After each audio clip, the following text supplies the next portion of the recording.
and protect my little girl because this man is finna try to rape her. He ain't got time to be questioning God. If he questions God, she may get raped. But whatever God tells the angel to do, they do exactly what he tells them to do. Do you know that the birds do exactly what God tells them to do? Did you know the flowers do exactly what God tells them to do? Do you know the bug does exactly what God tells them to do? The only person that disobeys God is man. Come on. God's word, the scriptures, are called holy. According to Romans 1 and 2, 2 Timothy 3:15. No other writing can compare or equal to them. Therefore, the Bible stands apart as pure and sacred. There's no greater book than the Bible.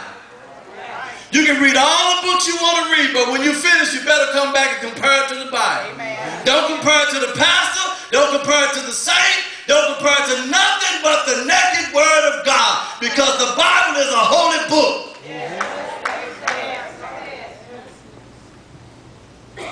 I know some of y'all wouldn't like this, but I'm enjoying it myself. I know y'all want 10 steps. I do. I got 10 steps to living holy. I know y'all want a remedy. The remedy is live holy.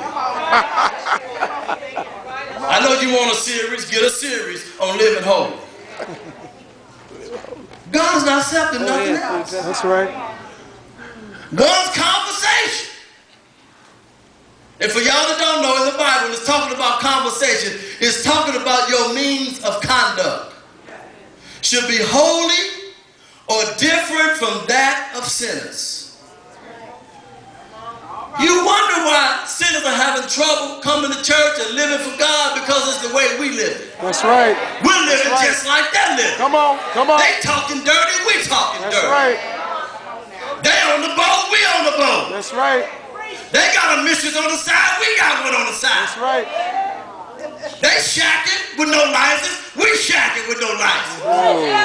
They living inside of marriage, outside of marriage, inside of marriage, outside of marriage. We living inside of marriage, outside of marriage, inside of marriage, outside of marriage. You wonder why the world is having problems, because the church don't want to live home. That's right.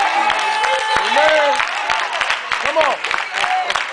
That's right. Lord. You wonder why the judges got so many cases for divorce? Because the church got so many cases for divorce. Right. When will it come back to where I'm going to live until death do us part? Come on, come on. You may have some problems, I got some problems. Right. But we going to work these problems out with the help of the Lord. Yeah. OMG. Help us out, preacher. Amen. OMG, WHTH. Who have in the past, as well as the present, been set apart unto God, or rightly called holy. Amen. Saint or sanctified. You know, that's that word now this new Pentecostals don't like. But you know what? 20 years ago, that's the only way they could distinguish us. You would tell them, I'm Pentecostal. Okay, yeah, I still don't know what you are. I'm this and that. They still. But the minute you said I'm sanctified, there was no more guessing. They knew you were a holy vessel. They knew you didn't slip and tip. They knew you didn't lie. They knew you didn't cheat. They knew you were filled with the Holy Ghost. Yeah. That's all right. That's all right. But as Bishop said, these neo-Pentecostals, they don't want to use the word sanctified. I'm sanctified. I'm set apart for the use of God. Go ahead, preacher. Tell it. I wonder in my mind when we go off the scene what this church going to look like. I'm serious. For some reason, I don't think our young people are getting this. You got to be separate. I don't care what school you go to. You got to look different. I don't care what campus you're on. Yeah. You got to be different than the world. Yeah. Amen. Come on. I